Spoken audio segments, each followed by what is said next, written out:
Donald Trump says it's down to Democrats to reopen the US government as the shutdown enters its 34th day. In an interview with CBS News 60 Minutes program, President described Democrats as crazed lunatics, but offered no plan to address the gaps between them and the Republicans on issues such as healthcare costs. Republicans are currently refusing to budge on extending government healthcare subsidies to over 20 million Americans. It's a real sticking point in the negotiations for Democrats. Now, in that CBS News interview, Mr. Trump was asked what he was doing as president to help Congress reach a deal. You have helped end these government shutdowns in the past when they came about, and you did it by bringing I'm very good at it, you but I'm brought not going members to do of it by Congress I'm not going to do it by extortion. I'm not going to do it by being extorted by the Democrats who have lost their way. There's something wrong with these people. So then what happens on November Schumer 15th when the troops don't get a paycheck? Schumer is a basket case, and he has nothing to lose. He's become, I just left Japan, he's become a kamikaze pilot. Sounds like it's not going to get solved, the shutdown. It's going to get solved, yeah. Oh, it's going to get solved. How? We'll get it solved. Eventually, they're going to have to vote. You're saying the Democrats will capitulate? I think they have to. Let's take you to CBS correspondent Jared Hill, who joins us now from New York. It's so intractable as things stand at the moment, Jared, but would you say it's the Democrats who are actually winning the politics around the shutdown?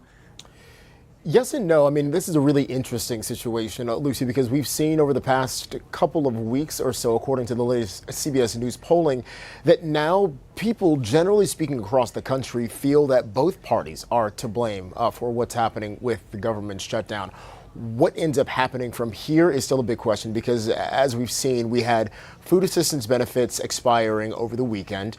There is a major series of major U.S. elections happening just tomorrow, in fact. And so one of the questions is going to be the longer that this shutdown goes on and the more Americans say that they're feeling the impact or concerned about the impacts, whether it's to themselves individually or to the American economy, will that sway either side to the negotiating table in a different way? Can you explain, Jared, what the situation is around the filibuster? Right, so the filibuster is this rule that basically says within the Senate, they have to have 60 votes to pass a certain type of bill. And in this case, it would be to fund the government. 60 out of the 100 senators would have to vote in favor of this.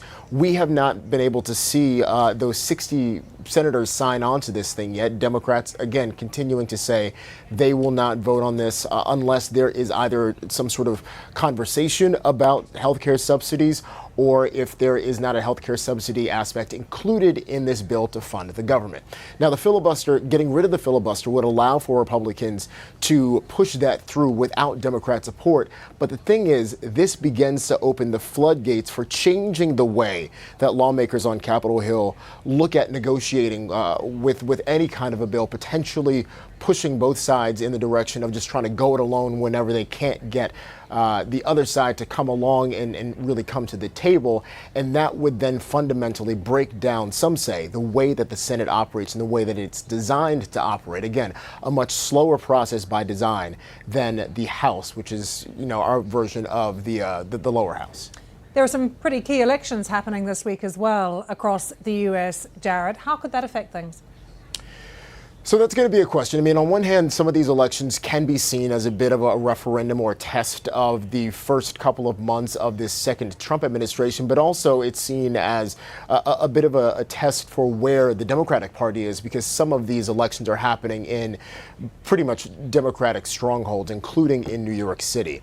But again, the question remains, if there is a bit of a pushback against Democratic politicians and Democratic policies tomorrow, could that mean that Democrats then start to cave and decide to just sign on to the Republicans' bill to continue funding the government? Or does this continue to give them footing to say, no, Americans believe that what we're doing is right, you guys should come to our side of the table? No end in sight at this point, and so something at some point is going to have to break.